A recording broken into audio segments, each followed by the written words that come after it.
গল্পে স্বল্পে তরুণে আপনাদের স্বাগত। বাংলা সাহিত্য ভাণ্ডারে ছোট গল্পের সম্ভার অতুলনীয়। মণিমাণিক্য খচিত সেই সব ছোট গল্প নিয়েই আপনাদের সামনে আমি তরুণ।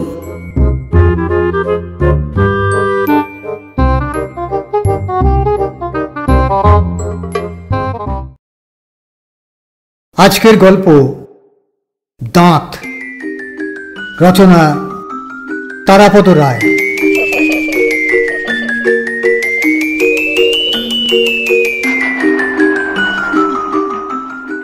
তাঁর নিজের ভেতরে যে এত বড় একটা গুণ লুকিয়েছিল সারা জীবনে শশধরবাবু টের পাননি।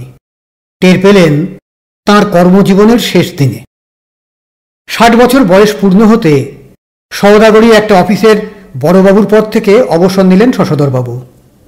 এই উপলক্ষে একটা ছোটখাটো বিদায় সম্বর্ধনা সভা হয়েছিল। সেখানে যথারীতি তাঁর সহকর্মীরা এবং উপরওয়ালা কেউ কেউ শশধরবাবুর সুখী ও শান্তিপূর্ণ অবসর জীবন কামনা করে এবং তার উজ্জ্বল কর্মময় জীবনের প্রশংসা করে নাতি দীর্ঘ বক্তৃতা দিলেন। সভার শেষে শশধরবাবুর পালা।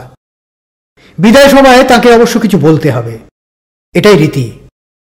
একটু দূরেই বড় সাহেব মেজ সাহেব বসে রয়েছেন।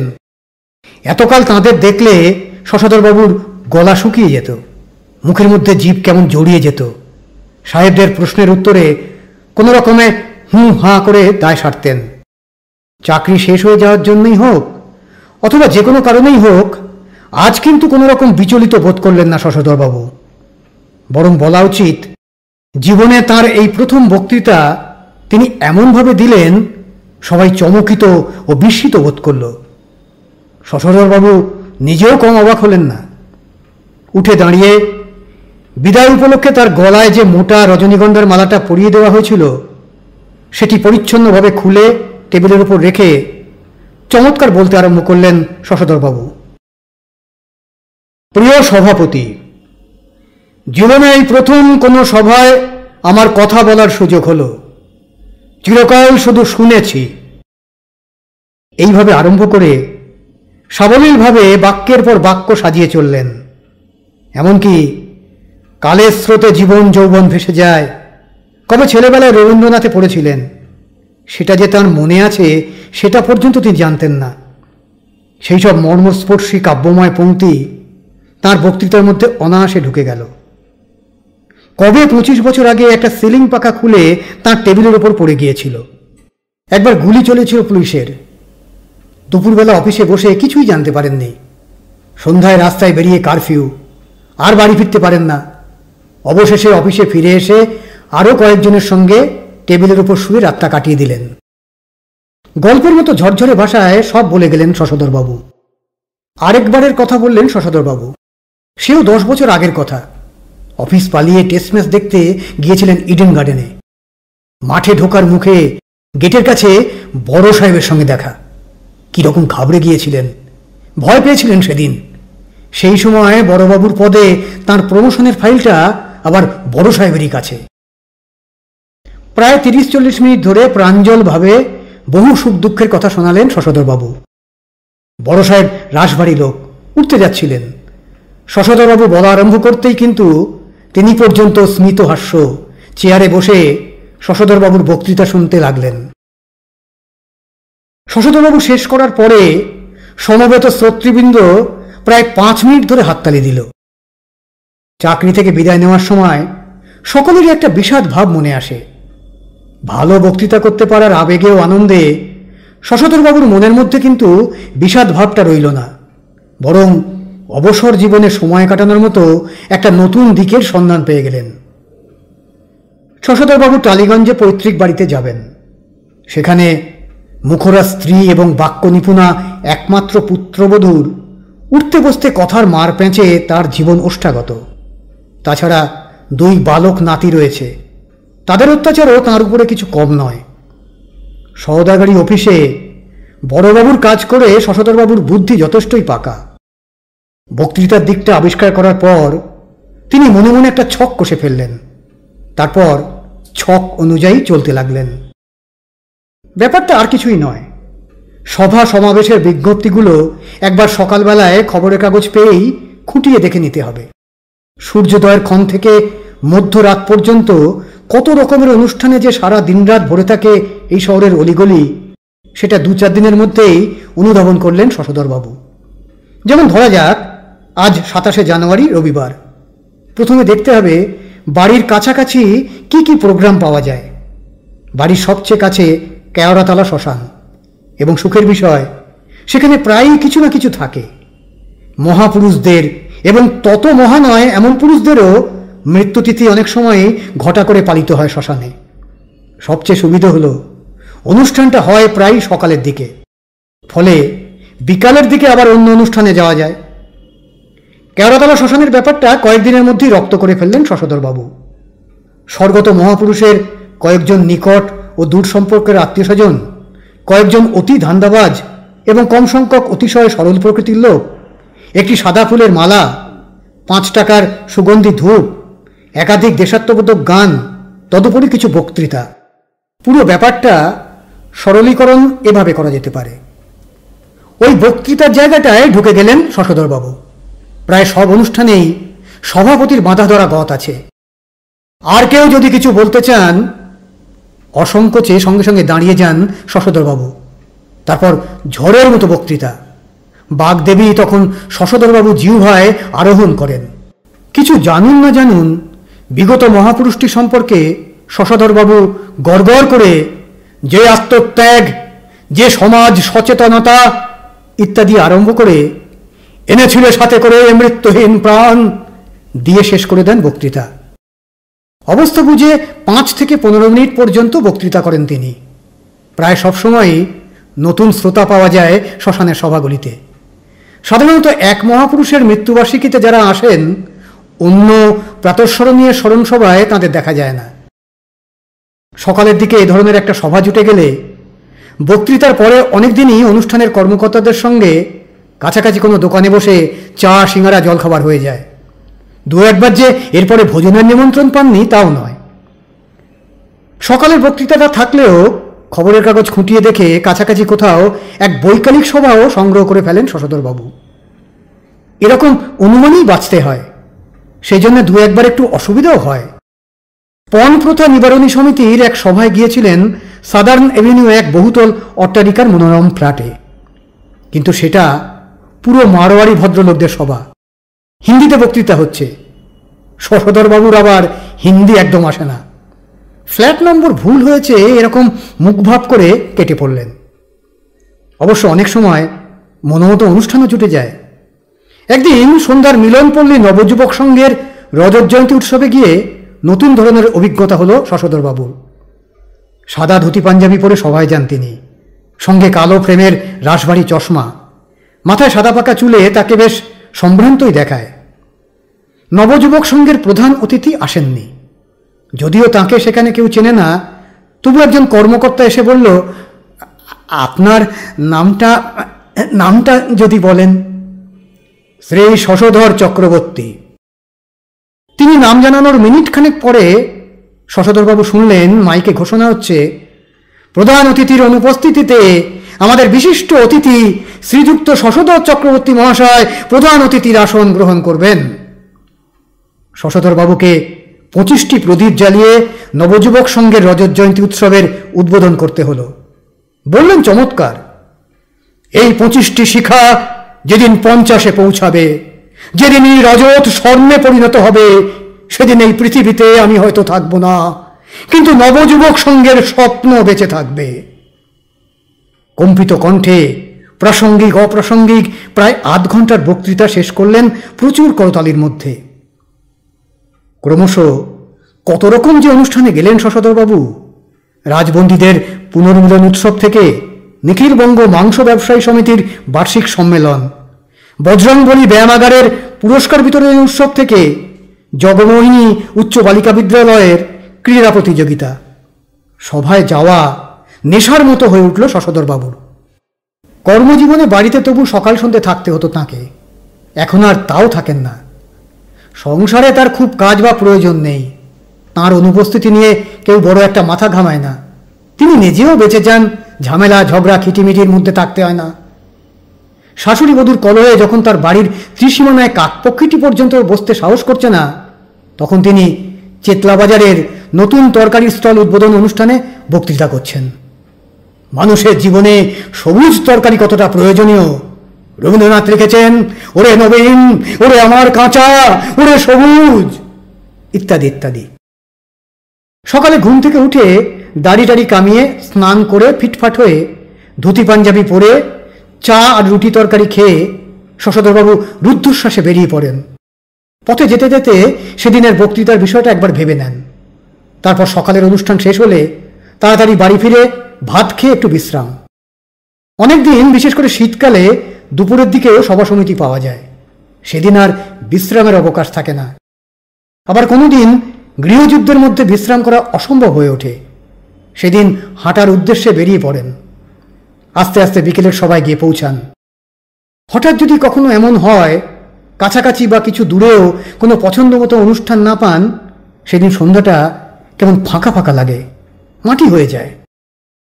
বক্তৃতা জিনিসটা সোজা কাজ নয়, ভালো বক্তা সহজে পাওয়া যায় না। এদিক ওদিক নানা জায়গায় নানা রকম বক্তৃতা করে ক্রমশ শশধরবাবুর নাম ছড়িয়ে পড়ল। তাকে আর নিজে থেকে যেতে হয় না। আজকাল কিছুদিন হলো বক্তৃতার জন্য রীতিমতো ডাক আসা শুরু করেছে তার। শুধু কাছে পিঠে নয়, গড়িয়া, দমদমে, তারপরে একদিন কাকদ্বীপে, একদিন উলুবেড়িয়ায় তিনি বক্তৃতা করে এলেন। যে কোনো সভায় সানন্দে যেতে শশধরবাবু প্রস্তুত, তাকে নিয়ে গেলেই হলো। তবে বুঝতে পারলে রাজনৈতিক সভা বর্জন করেন, সেটা একটু বিপজ্জনক মনে করেন তিনি। এইভাবে মোটামুটি চলছিল, কিন্তু অন্য একটা বাধা এসে পড়ল। মাড়ির কয়েকটা দাঁত আগেই পড়ে গিয়েছিল। হঠাৎ সামনের দুটো নড়বড়ে দাঁত এক সপ্তাহের মধ্যে পড়ে গেল। ফোকলা দাঁতে বক্তৃতা করা শুধু কঠিন নয়, হাস্যকরও বটে। বাধ্য হয়ে ডেন্টিস্টের কাছে যেতে হলো শশধরবাবুকে। দাঁতের ডাক্তার ভালো করে দেখে বললেন, সব দাঁতেরই প্রায় শেষ অবস্থা, সবকটাই তুলে ফেলে দুপাটি দাঁতই যদি বাঁধিয়ে ফেলেন বড় হাঙ্গামা কম হবে। অগত্যা তাই করতে হলো। সব দাঁত তোলা, তারপর বাঁধানো, সব মিলিয়ে প্রায় 10-15 দিন নষ্ট হলো। এই সময়টুকু সভা সমিতি কিছুই করা হলো না। সে যা হোক, দাঁত বাঁধানোর পর নব উদ্যমে বক্তৃতার সমুদ্রে ঝাঁপিয়ে পড়লেন শশধরবাবু। নতুন দাঁত নিয়ে প্রথম 2-1 সপ্তাহ একটু অস্বস্তি হয়েছিল, তবে কিছুদিনের মধ্যে সব ঠিক হয়ে গেল। বরং বলা উচিত, নতুন দাঁতে শশধরবাবুর বক্তৃতার তোড় বেড়ে গেল। এখন শ্রী শশধর চক্রবর্তীকে বক্তৃতা দেওয়ার জন্য হুট করে ডাক দিলেই চলে না, রীতিমতো কয়েক সপ্তাহ আগে অ্যাপয়েন্টমেন্ট করতে হয়। শশধরবাবুকে পাওয়া যাবে না জেনে অনেক সময় অনেক অনুষ্ঠানের তারিখ আগে পিছিয়ে দিতে হয়। ইতিমধ্যে শহরতলির একটি সারস্বত সমাজ শ্রীযুক্ত শশধর চক্রবর্তীকে বাগ্মী ভারতী উপাধি দিয়েছে। দূর দূরান্ত থেকে শশধরবাবুর ডাক আসা আরম্ভ হয়েছে। তাঁর নিজের পাড়ায় প্রতিপত্তি বেড়েছে, এমনকি নিজ বাড়িতে পর্যন্ত সম্মান বেড়ে গেছে। কলকাতা থেকে মাইল 60 দূরে একটি মাঝারি শহরে একটি সিনেমা হলের উদ্বোধন অনুষ্ঠানে হল মালিকের গাড়িতে চেপে এক অপরাহ্নে এসে পৌঁছলেন শশধরবাবু। সন্ধ্যায় অনুষ্ঠান। সেখানে শশধরবাবু ছাড়াও জনৈকা বিগত যৌবনা, তবে এখনো তত লোলচর্মা নন, চিত্রতারকা এবং আরও কেউ কেউ চিত্রজগতের কেষ্টবিষ্টুও থাকছেন। সন্ধ্যায় উদ্বোধন অনুষ্ঠানের পর নৈশভোজ, তারপর রাতেই গাড়িতে করে কলকাতা ফেরা। এ বয়সে এসব উত্তেজনা যথেষ্টই উপভোগ করছেন শশধরবাবু। শহর ও শহরতলির ভিড় পেরিয়ে ফাঁকা রাস্তায় পড়ে গাড়িতে আস্তে আস্তে বিকেলের হাওয়ায় ঘুমিয়ে পড়েছিলেন তিনি। গাড়ি যখন নবনির্মিত সিনেমা হলটির কাছে এসে পৌঁছল, তখন লোকজনের কোলাহলে তাঁর ঘুম ভাঙল। ঘুম থেকে উঠে হঠাৎ শশধরবাবুর খেয়াল হলো, কি যেন একটা গোলমাল হয়েছে কোথায়। গাড়ি থেকে নেমে সিনেমা হলের মালিকের সঙ্গে হলের করিডোরের মধ্যে ঢুকতে ঢুকতে দেয়ালে লাগানো নতুন ঝকঝকে আয়নায় নিজের মুখের দিকে তাকিয়ে শশধরবাবু গোলমালটা ধরতে পারলেন। তার মুখটা কেমন ফাটা বেলুনের মতো চোপসানো, চোয়ালটা ঝুলে পড়েছে। সর্বনাশ, বাঁধানো দাঁত জোড়া ফেলে এসেছেন, এখন বক্তৃতা দেবেন কি করে?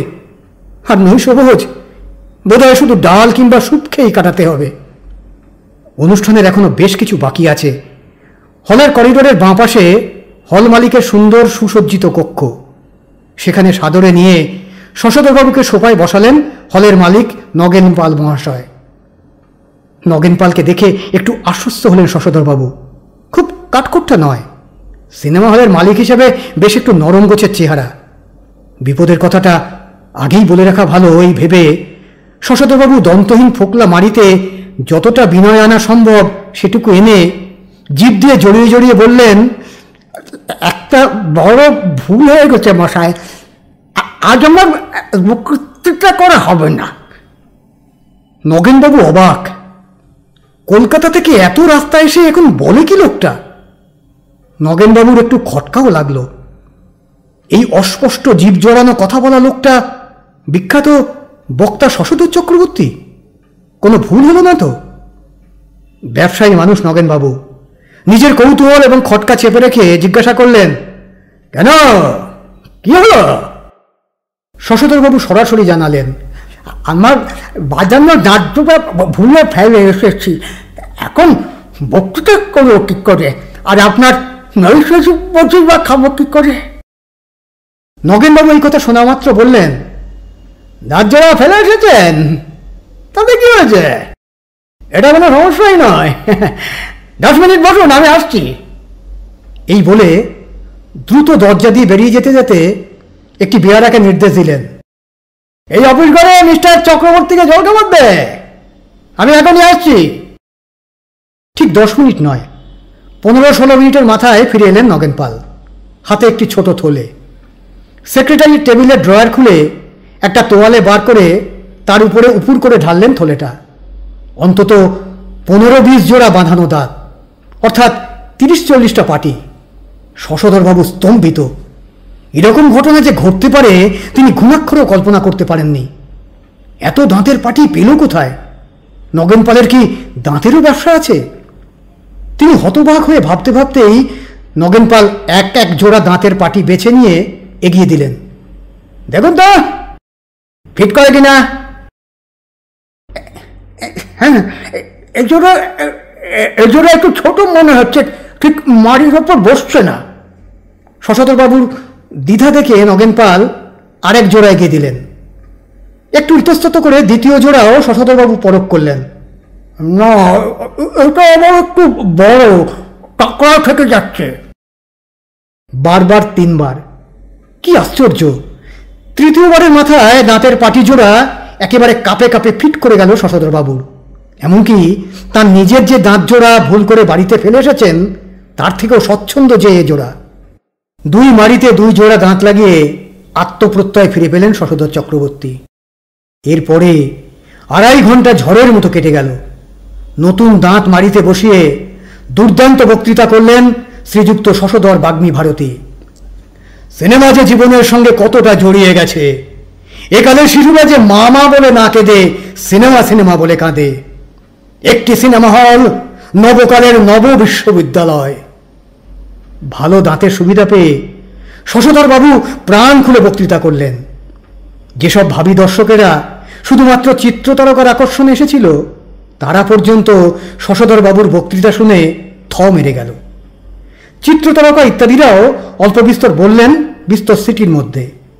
সভা শেষ। এরপর নৈশভোজ। চমৎকার খাওয়ালেন নগেন পাল। ঘি আলু ভাজা, পাকা রুই, গলদা চিংড়ি, কৃষ্ণনগরের সরপুরিয়া, বেলেডাঙ্গার মনোহরা। খুব পরিতৃপ্তির সঙ্গে খেলেন শশধরবাবু। নতুন দাঁত জোড়া সর্বতভাবে সাহায্য করল তাঁর ভোজনে। বছর 20 আগে প্রথমবার যখন দাঁত নড়েছিল তারপর আর কোনোদিনও এত আরাম করে খাননি শশধরবাবু। নৈশভোজন শেষ হলো।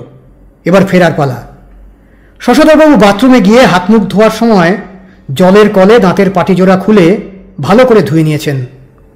ব্যবহৃত দাঁত ফেরত দেওয়া উচিত বা শোভন হবে কিনা এইসব ভাবতে ভাবতে নগেনবাবুর কাছে এসে বললেন, আপনার দাঁত জোড়া।